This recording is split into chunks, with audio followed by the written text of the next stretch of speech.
এই জয় সম্পর্কে কি বলবেন? এই জয় অত্যন্ত আনন্দের এবং দিল্লি তো মিনি ইন্ডিয়া, গোটা ভারতবর্ষের মানুষ সেখানে থাকে এবং কয়েক লক্ষ বাঙালি ভোটার। আমরা তো প্রচারের কাজে অল্প কিছু হলেও আমাদের যোগদান ছিল। এই ভ্রষ্টাচারী একটা চিটিংবাজ, সেই জন্য চোরে চোরে মাসতুতো ভাই মমতা ব্যানার্জি আর তার বাহিনী ঝাঁপিয়ে পড়েছিল কেজরিওয়ালকে জেতানোর জন্য। শত্রুঘ্ন সিনহাকে পাঠিয়েছিল, আরো কেউ কেউ ভিতরে ভিতরে গোপনে গেছিল। এই হার শুধু আপের হার নয়, তৃণমূলেরও হার। তৃণমূল এই নির্বাচনের আগে আপের সমর্থনে নিজে লেপটে গেছিল। তাই পরিবারবাদী, দুর্নীতিগ্রস্ত, তোষণবাজ পার্টিকে দিল্লির মানুষ রিজেক্ট করেছে এবং হরিয়ানা মহারাষ্ট্রের পরে দিল্লির জয়। হরিয়ানা মহারাষ্ট্র সরকার ছিল, জয় হয়েছে, সব এক্সিট পোল হরিয়ানাতে ফেল করেছে। দিল্লির জয় আমি মনে করি 27 বছর, প্রায় 3 দশক পরে দিল্লির ফিরে আসা। একমাত্র কারণ হচ্ছে দেশের যশস্বী প্রধানমন্ত্রী নরেন্দ্র মোদী, তার ক্যারিশমা, তার উন্নয়ন, তার প্রতি ভারতীয়দের যে আস্থা, তার প্রকাশ।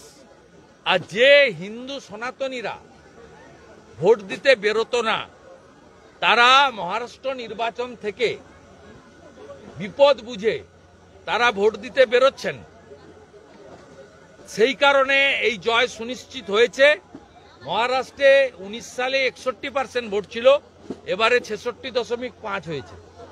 ঠিক একইভাবে 8 থেকে 10% ভোট বেড়েছে দিল্লিতে পোলিংয়ে।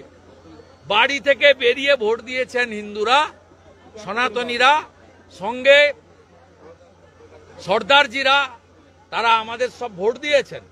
পূর্বাঞ্চলী ভোটার, ইউপির ইস্টার্ন জোন, বিহার, ঝাড়খণ্ড, পশ্চিমবঙ্গ এবং উড়িষ্যা, 29টা বিধানসভা কেন্দ্রে আমরা এই পূর্বাঞ্চলীয় ভোটাররা মেজরিটি ছিল।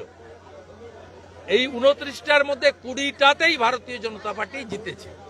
দিল্লি কা জিত हमारी है, 26 में बंगाल की बारी है। ফাইন মেটাল ওয়ার্কস, যে কোনো ধরনের LED light, metal board, flakes board, নিয়ন বোর্ড, এসএপি ডেকোরেশন বানাতে আজই আসুন আমাদের প্রতিষ্ঠানে। আমাদের প্রতিষ্ঠান ফাইন মেটাল ওয়ার্কস, আশ্রমপুরা মোড়, নিয়ার পেট্রোল পাম্প, ইসলামপুর। যোগাযোগ নম্বর 9971136010 অথবা 8076964664। বিহারে তো সাফ হয়ে যাবে, তো ঝড়ে উড়ে চলে যাবে। আপনি দিল্লিতে যে এলাকাগুলোতে সেখানে প্রচার করেছিলেন, দেখা গেছে অধিকাংশ ক্ষেত্রে সেখানে আপ হেরেছে এবং বিজেপিও জিতেছে। বাঙালিদের কনসলিডেট করার কাজটাতে পার্টি দায়িত্ব দিয়েছিল। বাঙালি বুথগুলো থেকেও আমি হিসাব নিয়ে নিয়েছি। নজফগড়, নীলম পাহেলবান, গোন্ডা, অজয় মহাবীর, গ্রেটার কৈলাস, সিয়ার পার্ক, শিখা রয় সহ বাঙালি বুথগুলোতে ব্যাপকভাবে আমরা জিতেছি। করলবাগেও ফাইট চলছে, কিন্তু আমরা খানিকটা পিছিয়ে আছি। অতএব দিল্লির বাঙালি ভোটাররা পশ্চিমবঙ্গের দুর্দশা দেখে, পশ্চিমবঙ্গে বেকারদের যে কঠিন দুরাবস্থা, আরজি করের ঘটনায় মহিলাদের চোখের জল, সর্বোপরি দুর্গাপূজা থেকে শুরু করে সরস্বতী পূজা, ঠাকুর ভাঙা আর পূজা বন্ধ, মা সরস্বতীর অপমান, দিল্লির বাঙালিরা সুদে আসলে তার প্রতিশোধ নিয়েছে। মা সরস্বতী পূজা যারা বন্ধ করেছে, দিল্লির বাঙালিরা একজোট হয়ে তাদেরকে হারানোর কাজটা করেছে। দিল্লির পর কি এবার টার্গেট বাংলা? কেননা সেখানে যেরকম বিহারে তো ঝড়ে জিতবো, আসাম তো জিতেই আছে 26-এ। নিশ্চিতভাবে আমাদের একমাত্র লক্ষ্য পশ্চিমবঙ্গ আপ গেছে, এবারে মমতা পাপকে বিদায় করা।